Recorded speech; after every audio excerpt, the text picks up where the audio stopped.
Hey, what's going on, everyone? Thank you for coming to watch. We've got, guys, an update on a very big storm system that is currently moving through the eastern United States. We've got a second one that could dump up to 2.5 feet of snow over the northern tier of the country. We've got all the details coming right up, right? So thank you all for joining me here on this Friday night. We've got a lot to talk about in this video because we have two major storm systems that are happening and are expected to happen within the next 5 days. All right, and starting out with this first system, you can see we've got a huge, subtropical low that's moving up on the East Coast, and we've just got a ton of moisture and rain that's falling, or a lot of rain that's falling, but a lot of snow as well. You can see this big band of snow that's moving through upstate New York. All right, we're gonna be tracking this throughout the rest of today. We really got to get into some of these totals as a lot of people could actually end up with over a foot of snow just from this system, and then over towards the upper Midwest, we could even see up to 3 feet of snow. So starting out, just look at what we've got going on right now, right this second. It's basically three things. All right, number one, you've got the overview is this system that's moving up the East Coast. This is pretty massive, guys. I mean, I just talked about it, but you can see that we've got a huge swath of rainfall and even some snow up into the interior Northeast. But what's really concerning tonight, I think, is down into Florida. If you go down here under the radar, look at all these thunderstorms that are just charging through the Florida Keys and just South Florida. Some of these have been tornadic, some of these have been severe, and we actually do have a tornado watch that's currently in effect. So we do have a slight threat for severe thunderstorms in place for South Florida, and we really got to talk about this because there are some pretty dicey and pretty spicy looking storm systems, or storm cells, I should say, out there. And I also do think that water spouts are possible. And you can see these two storm cells that are a little bit farther north. I mean, they have a lot of room to rotate and they have open water to gain strength over. So, I mean, you get what I mean. It's a pretty decent environment, also with the pretty good shear and instability, and then we also do have high cape levels. That's all going to really just come together and to help elevate that threat for severe thunderstorms out into Florida today.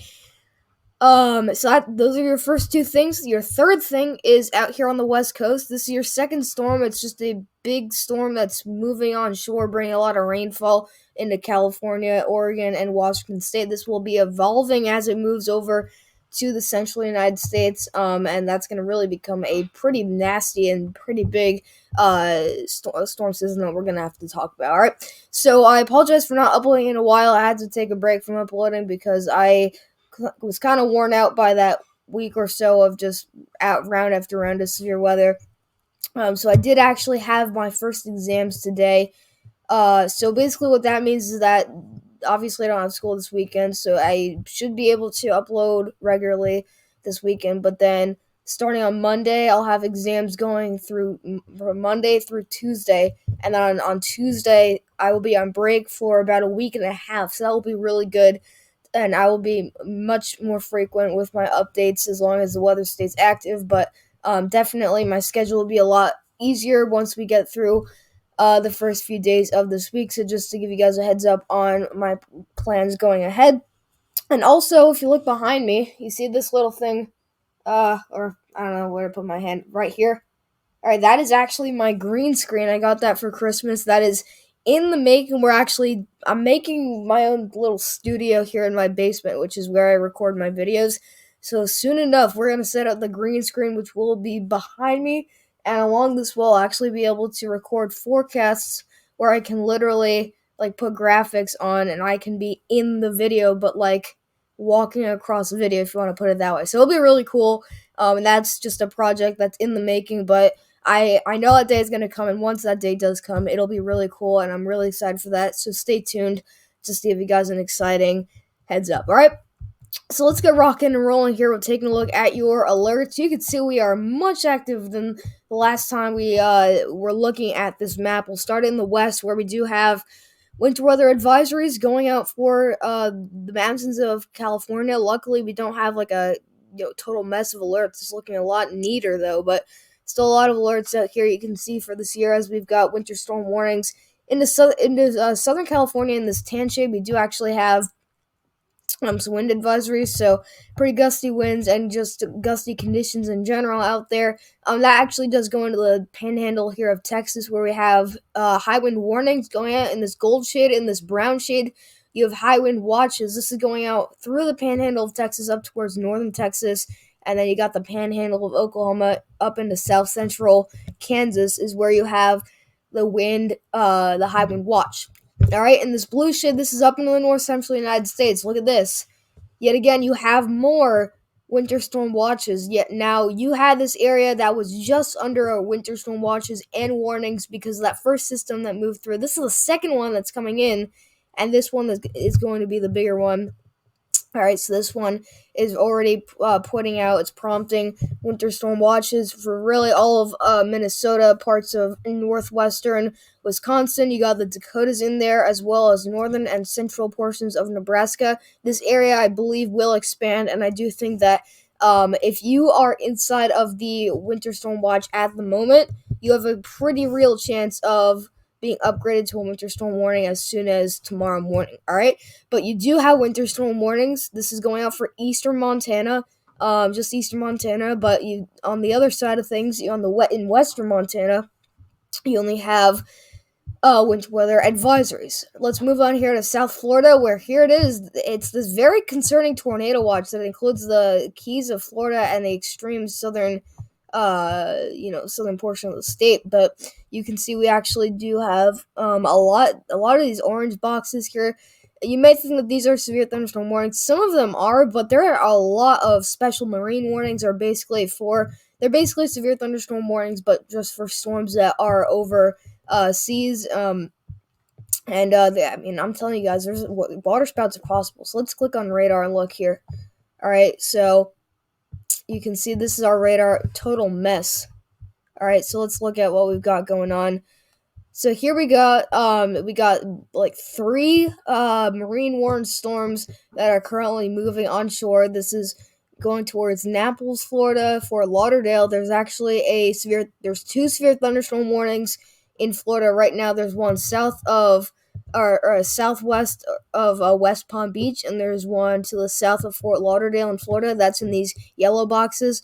All right, this one looks like looks like it has gorilla hail, meaning that it's got big hail, but I think it's also rotating.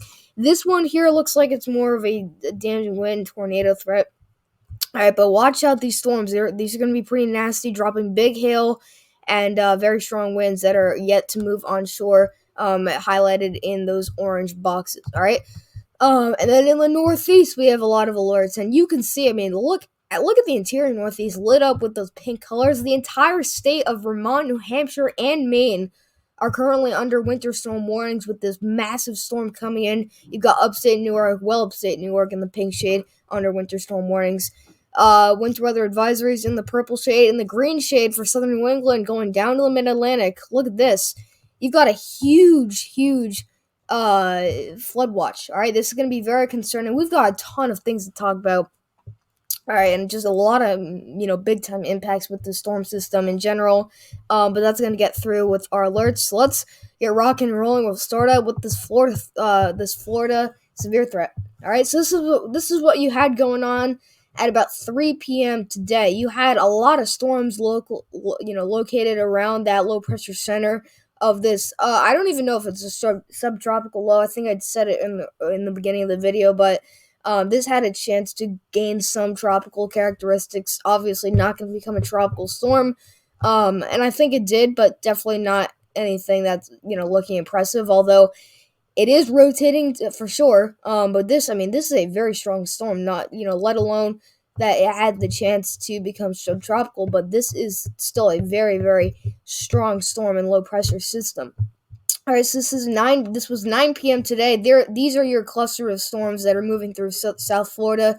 But you can see we still got a lot of very heavy rainfall, some storm cells generating here into the rest of the southeast. Watch as the storm continues to just gain strength and intensity. We see this rain band start to expand, and we see more storms moving through like Georgia, South Carolina, North Carolina. A lot of storms moving up, though, on the Carolina coastline. It's going to be a loud and wild night And then we've got big time hailstorms down there in the southern Florida. I mean, this is what's really driving this South Florida threat. It's this big system, but this is the middle of the night tonight. It's raining very hard into the Carolinas, very raining like cats and dogs out there into extreme South Florida. The storm is moving out at this point for you folks in Florida, but now moving up to the northeast and mid-Atlantic. It's raining very hard with some storms on the outer banks of North Carolina, all the way up to really DC and the Delmarva area with this cold front that's dropping down. And there's a lot of moving parts to this, and this cold front is actually setting the stage for that second storm to come in to, drop a lot of snow. But this low pressure it's kind of forming a secondary low that's kind of taking the main stage, if you would, because you can see this low back here into South Florida is kind of taking all this energy left from these storms and moving them out to the Atlantic. And then this low pressure center is being generated. That's going to be taking the rest of the storm energy up into the northeast. This is by 5 p.m. tomorrow. Things should be cleared out. You're still going to be inside the warm sector, meaning that it'll still probably be warm outside, but cold air, more stable air will be coming in very rapidly after that storm moves out. All right. So, what about your cape? This is basically all your thunderstorm juice, and you're looking for the higher cape. Really, I would consider high cape over 2,000 joules per kilogram. So this is gonna be your kind of like your chart here, your reference. So 2,000 is in this kind of like purplish red orangish shade for reference. It's right here. But I would say incredible cape is pretty much over 3,000. I would call that exceptional. Over 4,000 is very rare, but it exists. But anyways, let's get through this.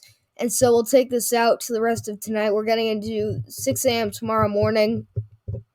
And you can see there's a lot of energy left over. This is what's going on. Hold up. This is what's going on right now. You can see cape levels aren't that high over Florida, but look how much energy you've got coming on the backside. So if this storm becomes a little bit more slow moving, and this energy and these cape levels that are able to move into Florida catch up with these storms, I think there's going to be a much higher chance for severe storms tomorrow. But look at this. I mean, this is 10 in the morning tomorrow, and you've got cape levels that are rising to like 2,400 joules per kilogram cape right down here into the Florida Keys. All right. But very high levels of cape all the way up to the Carolinas, even on the coast of the Carolinas, still up to like 1,500 joules per kilograms. But I mean, I think that there's enough, instability, and there's definitely enough, cape.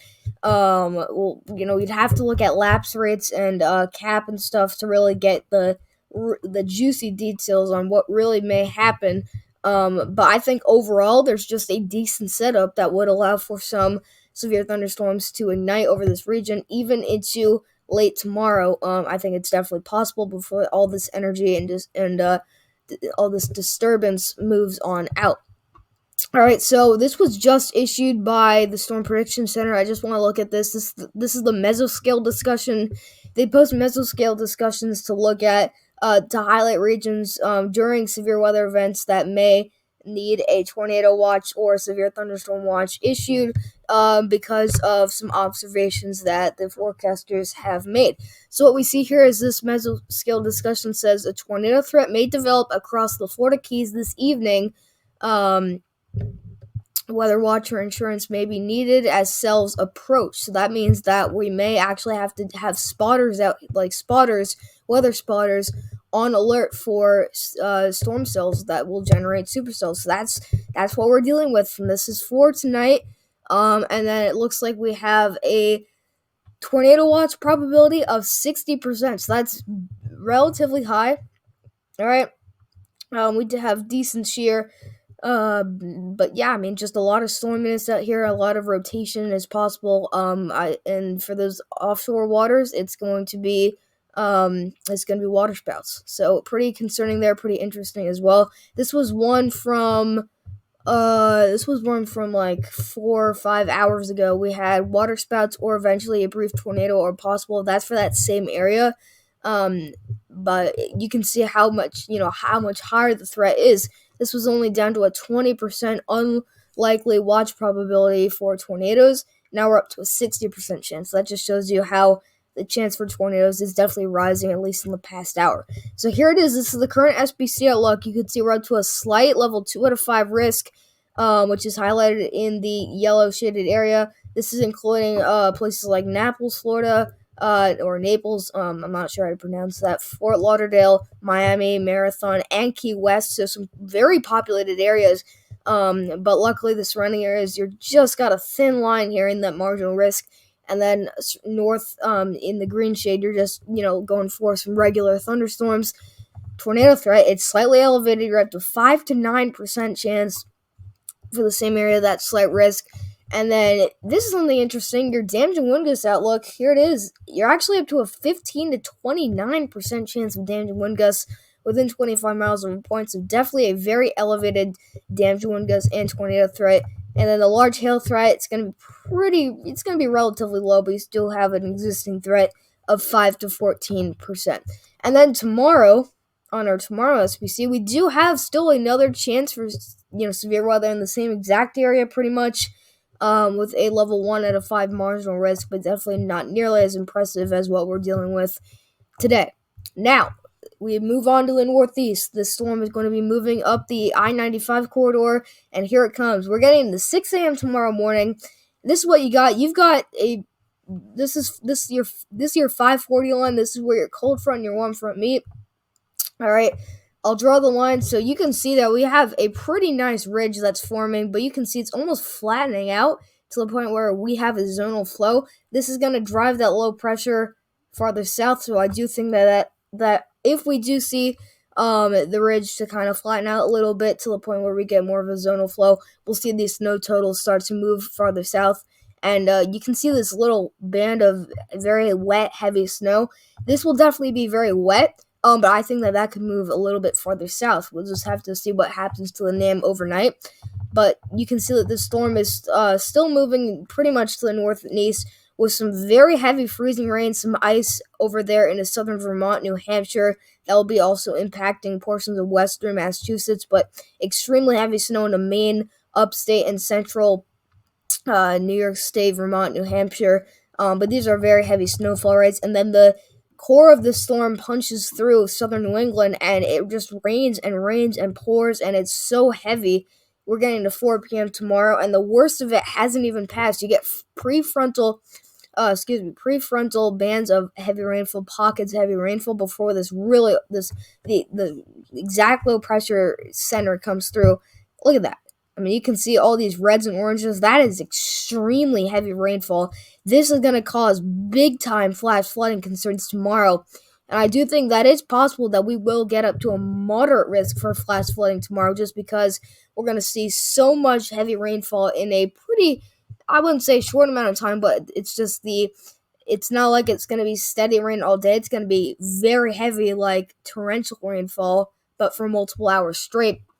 And you can see, sure enough, as this ridge, it's still bumping up a little bit, but you got some snow, the pretty heavy snow on the backside that's getting a little bit farther south than what we initially see when the storm comes in. But still a nasty line here of sleet, ice, and snow mixing together in a Maine. This is going to cause big travel disruptions, and ice accumulations is just going to cause for road closures, and that's just not good. And this is for like the evening hours of tomorrow, and we get into tomorrow night before this is all moving out.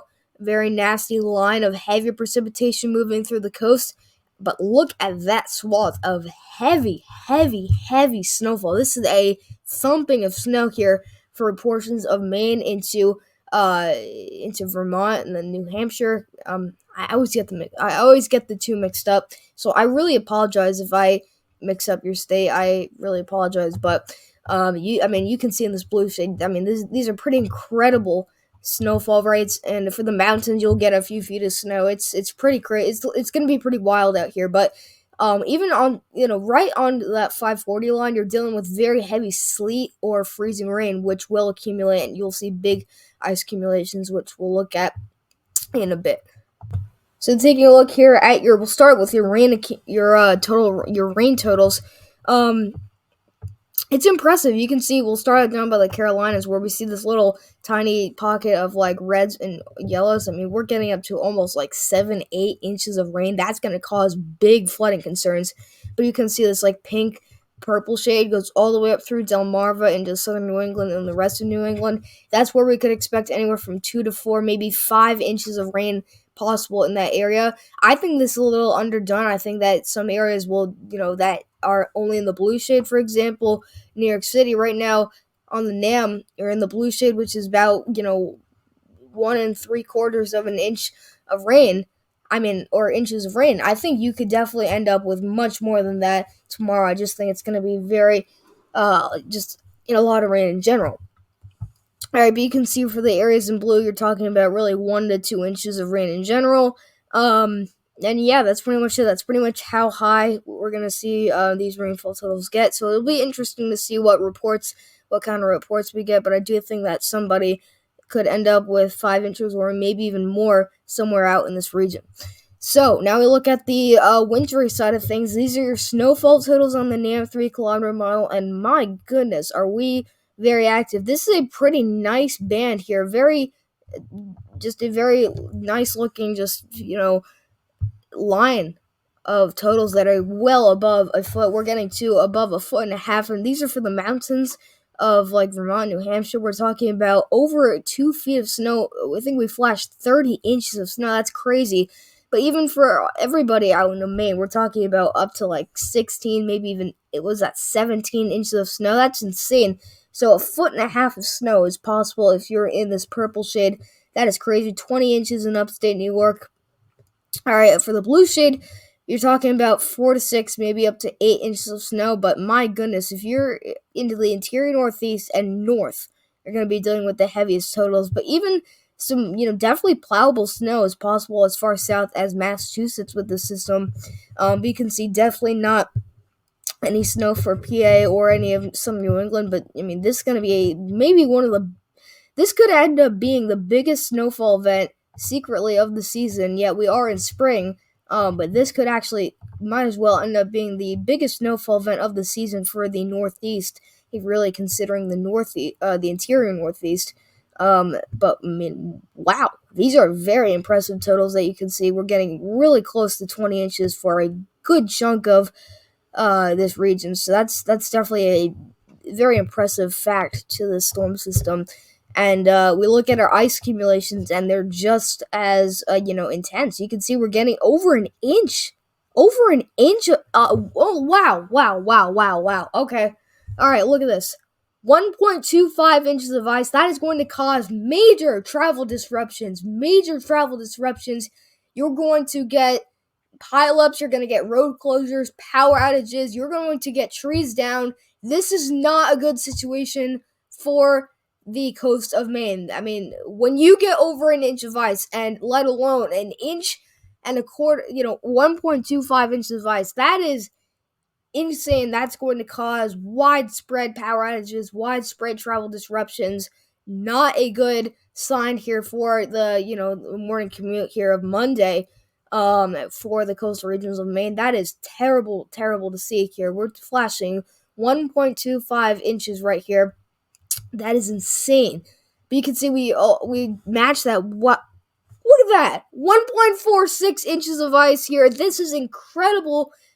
This is going to cause huge problems for anybody from really northwestern, I would say western Massachusetts, all the way up through southern Vermont, New Hampshire, and then into the the coastal regions of Maine. My goodness, this is really not looking good. We're about an inch and a half of ice. That's just crazy. Oh my gosh, that is terrible. That is really, oh gosh, I am sorry guys, that is really bad. This is just bad news, guys. This ice storm is going to be really bad. If you end up with over an inch of ice, you're talking about, widespread power outages, travel disruptions, pileups. It's just going to be a very ugly scene for the Northeast in the next few days. So, please stay off those roadways. If you get caught on ice, don't freak out and start violently turning your wheel. You want to just, take it slow and you want to stay at the main goal is to stay straight while you're on ice. If you know that you're on ice, you don't want to start turning because your car is going to start sliding and spinning, and when your car starts spinning, you lose control, and when you lose control, you crash. The goal when you start sliding on ice is to not crash and to make it off the ice and then gain control again. And you just want to make sure you're taking it slow and just be very cautious. And yeah, not only that, but there's going to be power outages too. So just not a very good scene out there for the Northeast. But very concerning ice totals. I cannot express enough how dangerous some of these ice totals are looking. I mean, when you get an inch and a half of ice accumulations, that is considered that's considered crazy. That is the highest amount of ice accumulations I've seen on the NAM. I saw was last year. Oklahoma had a it was pretty devastating ice storm. There were a few casualties actually, and there were widespread power outages. I think the NAM was going for like 1.68 inches of ice in one region. But still, I mean, these are very uh not very concerning ice accumulations that we see here on the NAM. So now let's look at the second storm coming in. This is the one right behind it. This will be dumping probably the most amount of snow that we're going to get until next winter, I would say. This is really the last hurrah of winter, even though it is actually officially spring. We'll start out as the storm moves in. You can see this is about middle of the night tomorrow into Sunday morning. You can see he's just got a little bit of energy with some light to moderate snowfall flying over portions of Minnesota and Iowa, and then that's going to be pretty much it until the storm system really starts to get going. It starts to crank out some big time snowfall for portions of the Dakotas here, and then into southern and central Minnesota. But that snow gets very heavy, and we're getting into really the evening hours of Sunday is when this real thing really gets going. And you can see we got some thunderstorms that will be building down here into the Great Plains, but anybody in this dark blue shade is where you could expect some very heavy totals, and we're not done with the system once this run ends. But we left off here with very heavy snowfall for the upper Midwest here, and this storm is going to be dumping pretty ridiculous amounts of snow. So let's look at it. Let's get this a part of the update through. I mean, you can see. I mean, look at this. 31 inches, my goodness, into southwestern Minnesota. But anybody in this purple shade is where you could expect, over a foot and a half of snowfall. But 31 inches, I mean, that's crazy. You're talking about a little bit close to 3 feet of snow. I would consider that a blizzard. I mean, you'd probably hit the blizzard criteria if you're talking about one single snowstorm dumping 31 inches. But these are some pretty ridiculous snowfall totals that the GFS is cranking out tonight. So these may be overdone, but I mean, wow. I mean, you're talking about up to like 2 feet of snow all the way out from northern Wisconsin down through southern and central portions of Minnesota to South Dakota, and then in Nebraska, we could be talking about up to 30 inches of snow from now into Thursday. All right, so very big snowstorm is on its way, and this is really going to be dumping some serious snowfall totals that could get up to maybe as close as 3 feet. All right, so we'll look at the outside of this. We'll look at the severe weather side. We'll go to the south central United States because there is a severe threat with this storm system that we'll dive deeper into for the next update. But you can see this negatively tilted trough, classic early spring storm. I mean, this is a great example of what kind of a storm setup you usually see this time of the year with severe weather. You're gonna get a line here, a Boeing segment here, of either damaging wind gusts, so it'll be a quasi-linear convective system that'll be producing damaging wind gusts, or it'll be a line of severe thunderstorms rotating supercells that will increase the tornado threat and the damaging hail threat. But you can see here goes that severe threat over to the Texarkana region. All right, this is into Monday, and this really gets going over the Dixie Alley. We're going to have to worry about that and then that moves on out. So here's your quick SPC outlook. This is your day 3 outlook. We're up to a concerning slight risk, level 2 out of 5, for portions of Oklahoma going up to central Kansas in that yellow shade, and the surrounding areas of that, you're in the green shade, level 1 out of 5. And then this is probably what's most concerning. You saw those oranges and reds here, there on the GFS. Your day 4 outlook is calling for a 15% slight risk here for the Dixie Alley, but off to the east a little bit, off to the west, including Louisiana, Mississippi, and southern Arkansas. All right, so that's going to be the end of this video. Thank you all for coming to watch, and I'll catch you guys next one. So I apologize for being so slow. Oh my gosh, I am so tired. I had such a long day. Apologize for not uploading in a while. I will continue to keep you guys posted on the latest details on these upcoming storm systems. So don't be scared. Be prepared. Make sure you're tuning into any local meteorologists or news stations that are around your area, just so you can get the latest and greatest information on any severe weather or just any weather in general that's going to be impacting your area. All right. So thank you all for watching. Don't forget to like and subscribe. I'll see you guys in the next video.